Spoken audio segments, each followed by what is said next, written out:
Are there regrets that linger in you with the death of a loved one?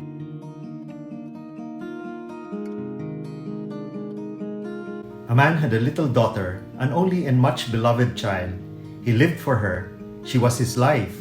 So when she became ill and her illness resisted the efforts of the best obtainable physicians, he became like a man possessed, moving heaven and earth to bring about her restoration to health.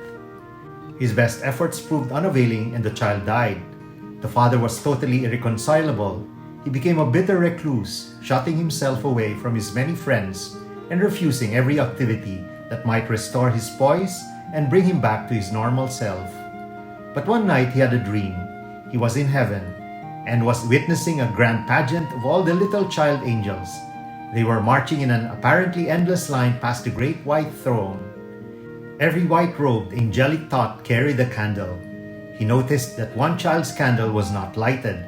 Then he saw that the child with the dark candle was his own little girl. Rushing to her while the pageant faltered, he seized her in his arms, caressed her tenderly, and then asked, "How is it, darling, that your candle alone is unlighted?" "Father, they often relight it, but your tears always put it out." Today, we remember all our loved ones who have passed on to the next life. In many parishes, there will be a special Mass, and different readings are used. As Christians, we remember them before the Lord and pray for their souls as we express our communion with God. As we do so, we recall our time spent with them. Regrets may be aplenty, for life is fleeting, time is gold, and death unexpected. If we could turn back the hands of time, we may want to do things differently. We may perhaps love more. Someone once said, if we remembered every day that we could lose someone at any moment, we would love them more fiercely and freely, and without fear, not because there is nothing to lose, but because everything can always be lost. In our imperfect human state, living life without some form of regret is quite impossible, but we certainly can chip away at some of them if we reflect on what we could be and what we can do as we prepare for our own eventuality. Sitting at the bedside of dying patients, Tenzin Kiyosaki sees every day how regrets can haunt people at the end of life.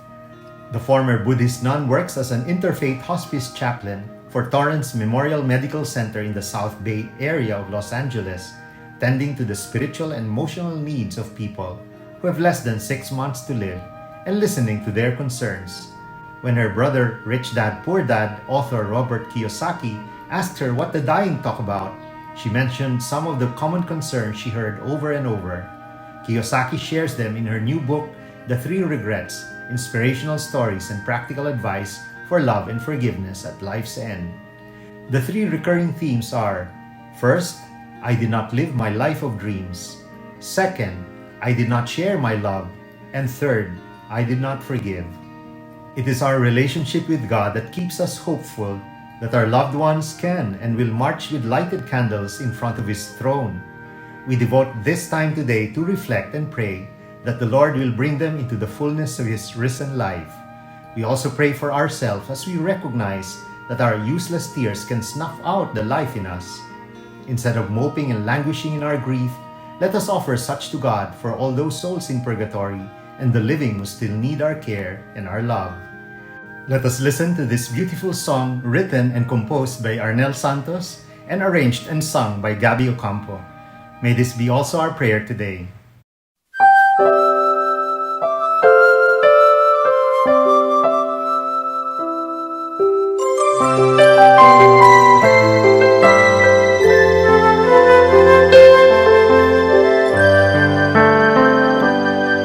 Hindi man lang kita nayakap, hindi man lang kita nahalikan. Sa huling sandali, kahit saglit man lang, sana nadama muli ang init ng iyong pag-ibig.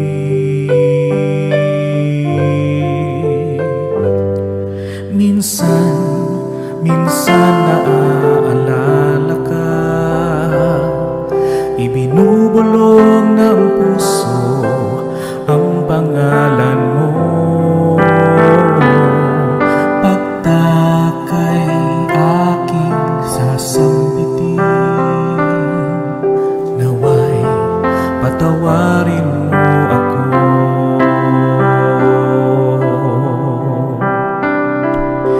Ipasa sa Diyos na lang, ipasa sa Diyos na lang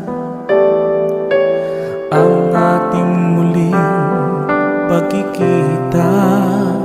Ipinanalangin ko, dinadalangin ko kapayapaan sa iyong pagyao.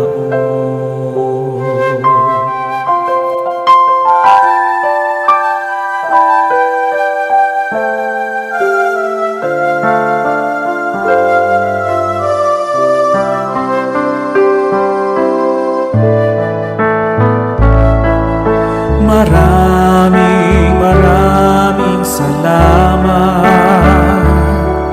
sa pagkalinga mo, di namin kayang tumbasan.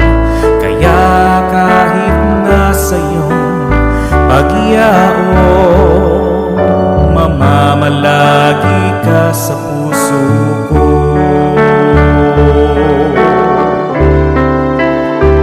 Ipasa sa Diyos na lang, ipasa sa Diyos na lang ang ating muling pagkikita. Ipinanalangin ko, dinadalangin ko kapayapaan sa iyong pagyao.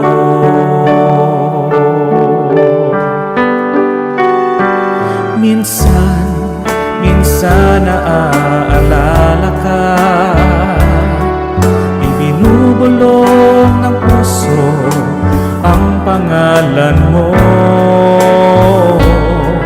Pagkakay aking sasambitin, naway patawarin mo ako.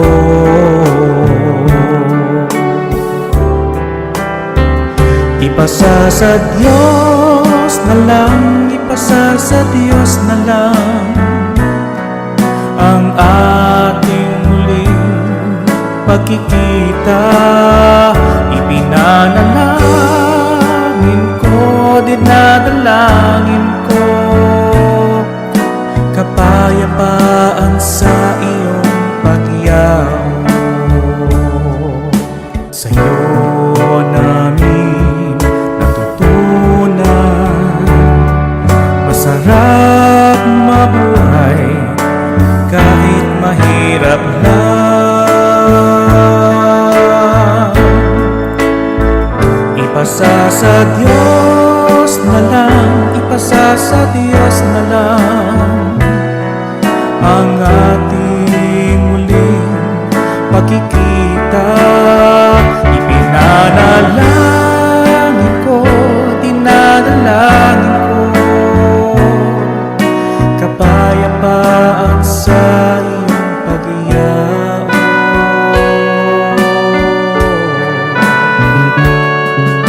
Kapayapaan sa